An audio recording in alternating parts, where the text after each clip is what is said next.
My name is Emma, and this is the story of how I found my way through the darkest days of my life. The story of my learning route. It's not a straight path, and it wasn't easy, but sometimes the things that hurt us the most shape us into who we're meant to become. I was 14 when life started feeling heavy. It wasn't sudden, like a storm crashing in one night. It was slow, like a steady drizzle that soaked through my skin. School felt harder than it should, and I'd sit at the back of the class pretending to listen. My friends, they never knew what was happening inside me. I smiled when they told jokes and laughed at all the right times, but it felt like wearing a mask every day. I remember one evening in October. It was cold, and the autumn leaves covered the streets in shades of red and gold. I sat in my room, tears rolling down my cheeks, holding my math notebook. The numbers blurred, and my heart ached. I had tried so hard, but I just couldn't get it right. That was the first time I cried so hard that my chest felt like it would burst. Why can't I be like everyone else? I whispered to myself. My mom knocked on the door and I quickly wiped my tears. I'm fine, Mom, I lied, forcing a smile. But inside, I was sinking. Days turned into weeks, and my grades began to slip. Teachers said I wasn't focusing enough. They gave me advice, but none of it helped. I didn't want to tell anyone how lost I felt. Talking about it made me feel weak, and I thought people wouldn't understand. One night, I lay awake, staring at the ceiling. My heart was heavy with loneliness. I kept wondering if things would ever get better. The thought of quitting crossed my mind more than once. But then I remembered something Dad once told me when I fell off my bike as a kid. Emma, when you fall, it's okay to cry, but you have to get back up. That's what makes you stronger. His words echoed in my mind, and I cried myself to sleep that night, holding on to the smallest bit of hope. The next morning I decided to try again. Not for anyone else, but for me. I knew it wouldn't be easy. I knew I'd fail again, but I wanted to keep going. So I made a list of small things I could do each day. One step at a time, I told myself. That's how you grow. The first step was admitting that I needed help. It wasn't easy, but I finally told my best friend Lucas. I don't know what's wrong, I said, tears in my eyes, but I feel like I'm drowning. He didn't say much, just sat with me in silence and squeezed my hand. And that was enough. The next step was asking for support at school. I went to my teacher, Miss Collins. I stood there, nervous, twisting my fingers, and said, I'm struggling with math. Can you help me? She didn't judge me. Instead, she smiled warmly and said, Of course, Emma. We'll figure this out together. Slowly, things began to change. It wasn't perfect. There were still nights when I cried until my pillow was soaked. But there were also moments when I felt proud, like the first time I solved a math problem on my own, or when Lucas told me how brave I was for opening up. I learned to be kind to myself, even when things felt impossible. It's okay to struggle, I whispered to myself during hard days. Learning isn't just about grades, it's about growing, even when it's tough. Somewhere along the way, I found a love for reading. Books became my escape, and each story I read made me feel less alone. I found myself connecting with characters who struggled just like me, and their stories gave me hope. There were setbacks, too. Times when I felt like I was back at square one, but each time I reminded myself, it's okay to cry. Just don't give up. I kept moving forward, one small step at a time. Eventually, I realized that my learning route wasn't just about school or grades. It was about discovering who I was, about learning to love myself, even when I felt broken. It was about finding strength in my tears and hope in my darkest moments. Now, looking back, I can say that every struggle, every tear, every hard lesson was worth it. I became stronger, not despite my pain, but because of it. And I learned that it's okay to fall, as long as you get back up. To anyone reading this, I want you to know something important. It's okay to struggle. It's okay to cry. But don't ever give up on yourself. You are stronger than you think, and brighter days are always ahead, even when you can't see them right now. Keep going, step by step. That's how you grow. That's how you find your learning route.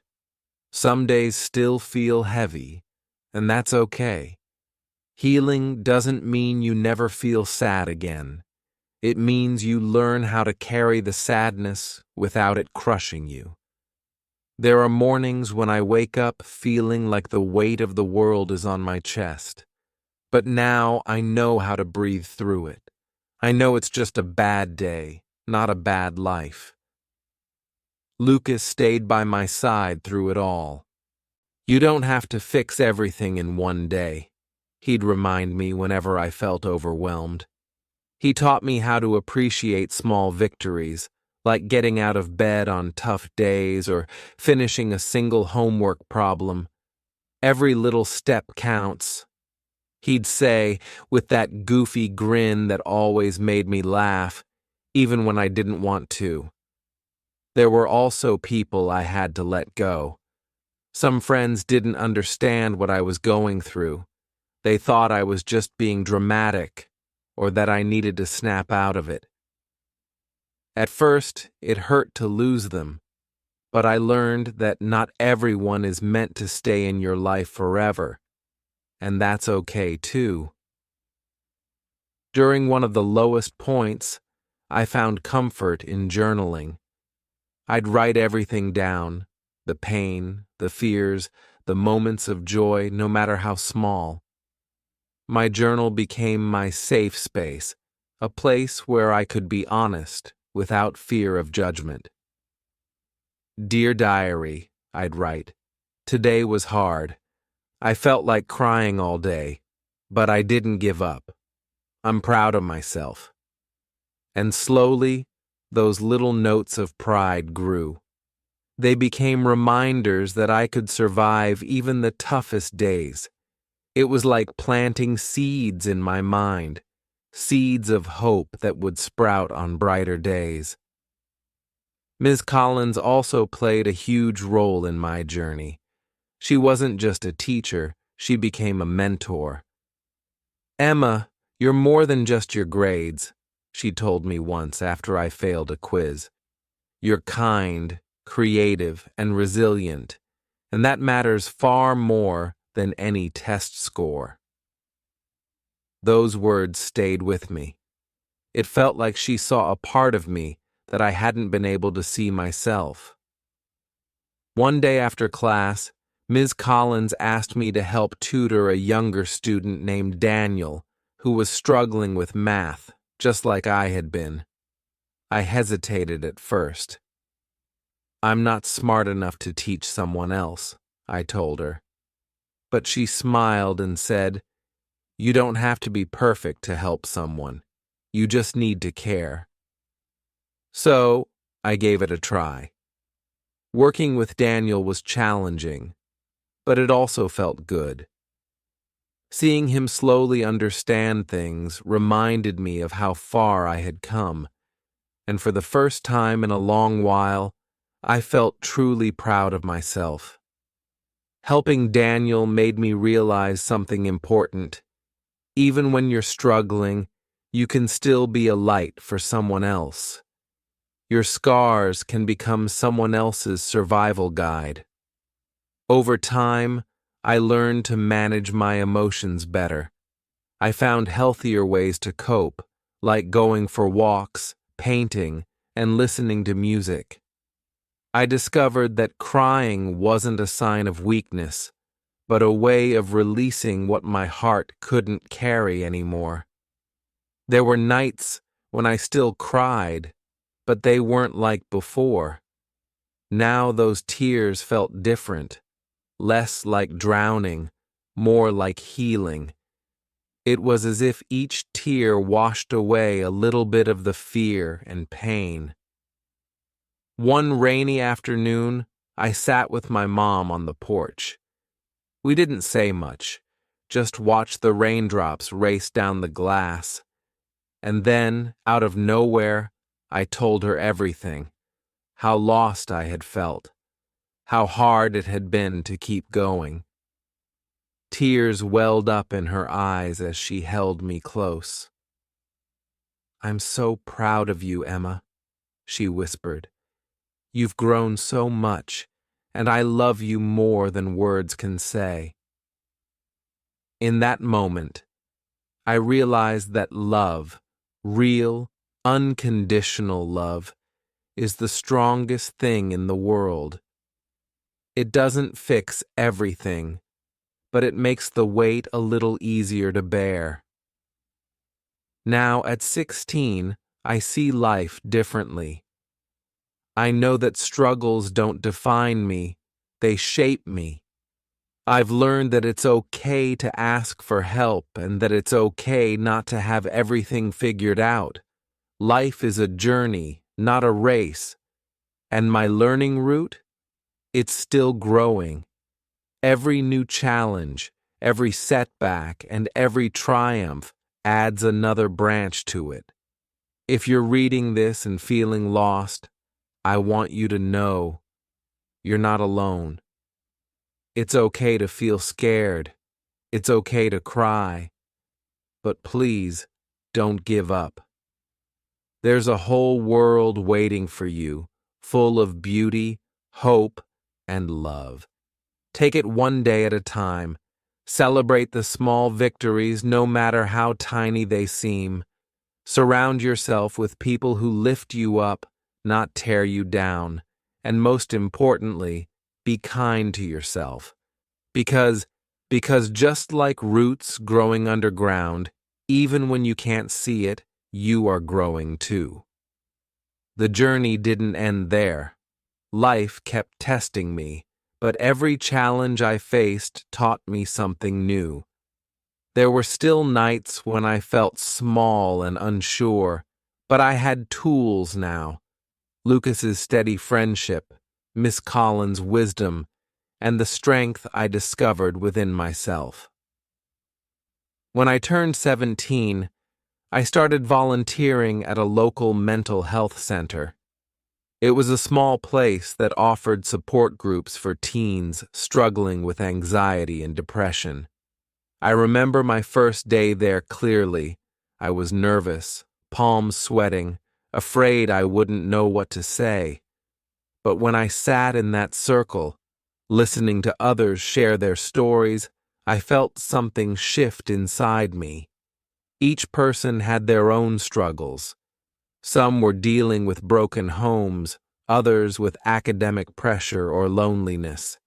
As I listened, I realized how connected we all were in our pain.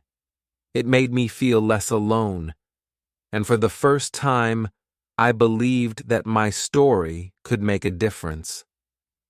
One afternoon, a girl named Mia sat beside me after the session. Her voice was soft, almost a whisper.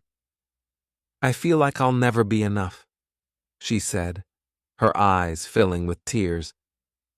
I looked at her, remembering all the times I had felt the same way. I know what that feels like, I told her gently. But you are enough right now just as you are. And it's okay not to have everything figured out. It takes time, and you're not alone. Mia's face softened, and in that moment, I understood something important. Sometimes all someone needs is to be seen, to know that their struggles are valid, and to hear that they're not alone. As the months passed, I began speaking more openly about my mental health. I wrote articles for the school paper, sharing my story with others. At first, it was terrifying, bearing my soul for everyone to see. But the messages I received from classmates and strangers made it all worth it. Thank you for sharing, one note read. Your story gave me hope when I needed it the most. I realized that vulnerability wasn't a weakness, it was a strength. By being open about my struggles, I gave others permission to do the same, and slowly, the walls that people built around their hearts began to crumble. Not every day was easy. There were still moments when I doubted myself, when I wondered if I'd ever truly be okay. But now, I had learned to ride the waves instead of drowning in them. Some days, I'd let myself cry, knowing that tears weren't a sign of defeat, but a way of releasing what no longer served me. And through it all, my learning route kept growing. It wasn't perfect or smooth. There were twists and knots along the way, moments of pain, setbacks, and lessons learned the hard way. But that's the beauty of growth. It's messy, unpredictable, and uniquely ours. On my 18th birthday, Lucas gave me a small notebook. For all the new memories you'll make, he said with a smile. I hugged him tight, grateful for his unwavering presence in my life. Friends like Lucas are rare, and I knew how lucky I was to have him. The pages of that notebook soon filled with new experiences, adventures, dreams, and moments of joy. Some pages held stories of hard days too, but they were always followed by notes of hope. I learned that life is a mix of light and dark, joy and sorrow, and that's okay. You don't need to have everything figured out right away. The important thing is to keep going, one small step at a time. When I graduated high school, I gave a speech at the ceremony. My heart raced as I stood on the stage, but I knew the words I wanted to say. I used to think that learning was just about grades, I began, my voice steady. But the truth is, the most important lessons aren't found in textbooks. They're found in the moments when we feel like giving up but choose to keep going, in the friendships that carry us through tough times, and in the quiet strength we discover within ourselves. The audience was silent, listening closely. I took a deep breath and continued. Life will challenge you. There will be days when you feel lost, when it seems like everything is falling apart. But I want you to remember something. You are not alone. And no matter how hard things get, there is always hope. You are stronger than you think, and your story matters. As I finished, the crowd erupted in applause. I smiled, feeling a sense of peace I hadn't known before. This was my story, one of struggle, hope, and growth, and it was far from over. The future stretched before me, uncertain and full of possibilities, but I wasn't afraid. I knew that no matter what came my way, I had the tools to navigate it. My learning root was strong, and it would keep growing no matter what storms came my way. And so, I leave you with this. Life isn't about having all the answers. It's about embracing the journey, the ups and downs, the joy and pain. It's about finding beauty in the struggle and strength in your tears. Keep going. Keep growing. Your learning route is waiting to blossom, and the world is better with you in it. After graduation, life felt like a blank canvas, exciting and terrifying all at once. College was just around the corner, and while most people were thrilled, I felt a familiar knot tighten in my chest. Would I be able to handle it? Would the old struggles come back to haunt me? I spent that summer trying to prepare, but not just by shopping for dorm supplies or registering for classes. I prepared my mind. I promised myself that if things got hard again, I'd ask for help sooner. No more pretending I was fine when I wasn't. No more suffering in silence. Before I knew it, moving day arrived. My parents helped carry my boxes to the tiny dorm room, and Lucas sent me a silly text. Don't forget, if the people in your dorm are weird, just call me. I'll come rescue you. I laughed out loud, feeling a little braver, because I knew he was only a phone call away. That first week at college was overwhelming. New faces, new classes, new everything. It felt like being tossed into deep water without knowing how to swim. But this time, I didn't drown. I reached out. I signed up for a peer support group on campus, and on the first day, I sat nervously in a circle of strangers. Everyone looked as lost and scared as I felt, and it made me realize that I wasn't the only one struggling with the transition. When it was my turn to share, I took a deep breath. "Hi, I'm Emma," I said, "and, well, I'm scared. But I'm also really trying to believe that it's okay not to have everything figured out." Heads nodded around the circle, and I felt a sense of belonging I hadn't expected. It was strange how comforting it was to be surrounded by people who didn't judge me, who knew exactly what it felt like to be unsure.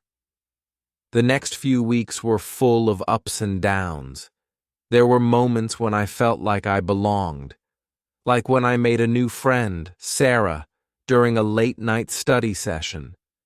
She had the warmest smile and confessed she had cried in the bathroom on her first day.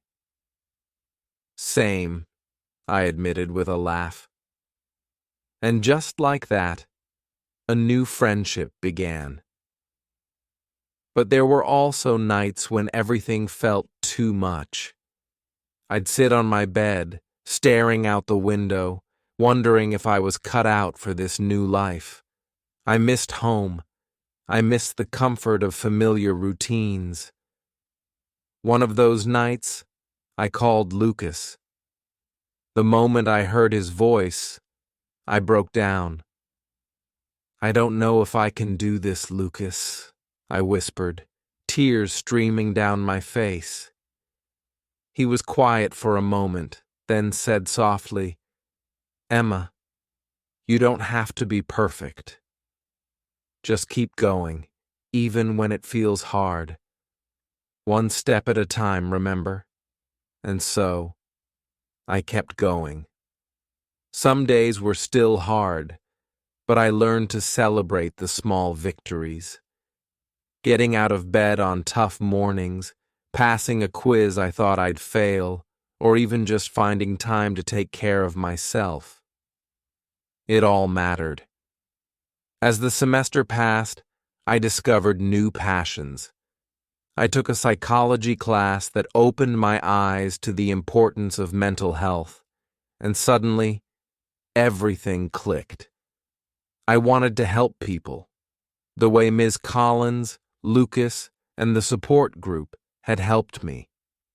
By my second year, I became a peer mentor, guiding freshmen who felt as lost as I once had. I saw myself in their worried faces, and I told them what I wished someone had told me earlier. You're not alone. You're allowed to struggle, but you are strong enough to get through it. One night, after helping a student who had been on the verge of giving up, I walked back to my dorm feeling lighter than I had in years. I wasn't just surviving anymore. I was thriving. My learning root had grown deep and strong, and it was blooming in ways I hadn't imagined. Lucas and I stayed close, though life pulled us in different directions. He started working part-time at a music store, chasing his dream of becoming a songwriter. "One day I'll write a song about you," he joked during one of our late-night calls. "Just make sure it's a happy one," I teased back. And life, though still messy and unpredictable, felt good. I learned that healing isn't a straight line. There will always be setbacks, but they don't erase the progress you've made. I still cry sometimes, on stressful nights, during hard exams, or when the weight of life feels a little too heavy. But now, I know those tears are part of the journey, not the end of it. Looking back, I'm grateful for every struggle, every tear, every difficult lesson.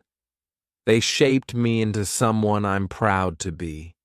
Someone who knows that real strength isn't about never falling. It's about always getting back up. And so, the story of my learning route continues. It will keep growing, twisting, and turning through the joys and pains of life. If you ever feel like you're falling, remember this. It's okay to cry. It's okay to struggle. But never forget that you are growing, even when you can't see it.